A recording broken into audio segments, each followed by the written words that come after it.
c'est Julie, je suis de retour.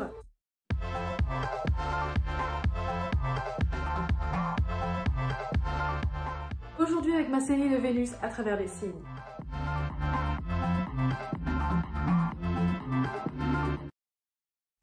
Et aujourd'hui, Vénus en Cancer. Alors Vénus, qu'est-ce que c'est? Le placement de Vénus montre la manière avec laquelle on exprime notre amour, notre comportement amoureux, mais aussi notre comportement dans nos relations amicales ou autres. Vénus, par extension, ça représente aussi ce qui a de la valeur pour nous, et donc les choses qu'on aime bien acheter, par exemple. Mais dans cette série de vidéos, on va se concentrer essentiellement sur l'aspect romantique de Vénus, parce que je trouve que c'est super intéressant à étudier. Donc aujourd'hui, Vénus en Cancer. L'énergie du Cancer est une énergie très maternelle, liée à la figure maternelle, à la lune. C'est-à-dire qu'on est ici sur des personnes qui ont la capacité de donner beaucoup d'attention, donner beaucoup de compliments, donner beaucoup de leur présence, de leur affection.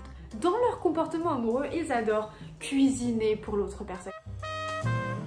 Ils adorent prendre soin de l'autre personne. Donc par exemple, j'ai un placement un peu similaire et je n'aime pas voir mon copain malade. Mais dès qu'il est malade, j'adore m'occuper de lui. En mode, tu veux que je te ramène ton petit déjoli?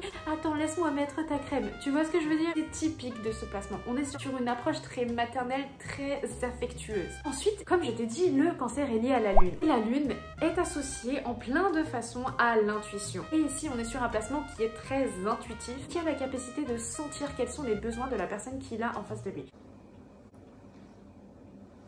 Déjà dans les langages de l'amour. Et bien ce placement-là, il a quasiment tous les langages de l'amour. Pourquoi? Parce qu'il est capable de les adapter à la personne en face de lui.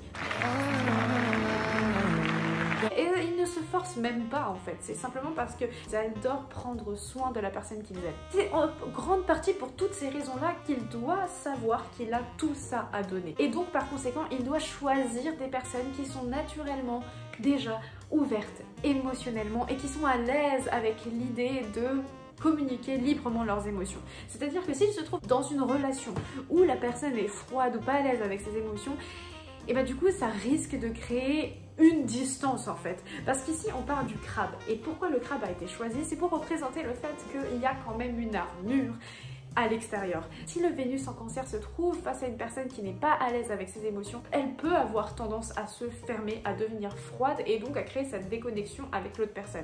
Après ça dépend du reste de la charte, mais c'est très possible. Aussi, si le Vénus en Cancer est inconscient de lui-même, il peut choisir de rester dans des relations toxiques juste parce que ça lui apporte une sensation de sécurité et de familiarité. Et là, ce qui est très important à comprendre, c'est que c'est la définition de sécurité qui va du coup articuler les actions du Vénus en Cancer.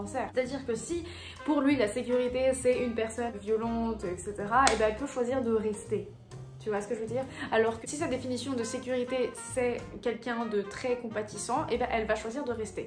Les exemples extrêmes de Julie. En fait là ça peut être des définitions inconscientes, donc c'est pour ça que très important de se connaître en profondeur. Ensuite, niveau rendez-vous amoureux, si tu es là pour une autre personne qui t'intéresse et qui a son Vénus en Cancer, on est sur des personnes ici qui adorent les rendez-vous cosy, où il y a un peu cette énergie de foyer. Le Cancer est lié à la maison 4, la maison de nos racines et surtout du foyer. Si un Vénus en Cancer, tu lui proposes d'aller faire des activités en plein air pour votre premier date, ils peuvent aimer ça, dans le sens où si c'est ce que tu aimes, ils vont aimer te faire plaisir, mais ce n'est pas forcément ce qu'ils préfèrent.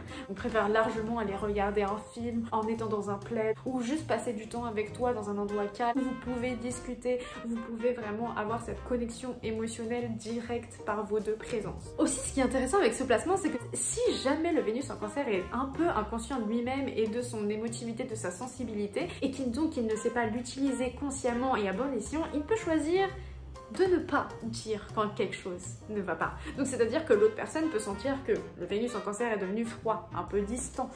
Et pourtant, le Vénus en Cancer va être là en mode non t'inquiète, y a rien. Donc là c'est très important, voilà, de se rendre compte quand l'autre personne cherche à régler aussi le problème et exprimer ce qui ne va pas, exprimer ses émotions, exprimer son intérieur. En tout cas voilà, je voudrais vraiment rappeler que c'est un placement qui a la capacité de donner beaucoup. Donc c'est pour ça qu'il doit s'assurer de choisir quelqu'un qui peut lui rendre toutes ces choses là en retour.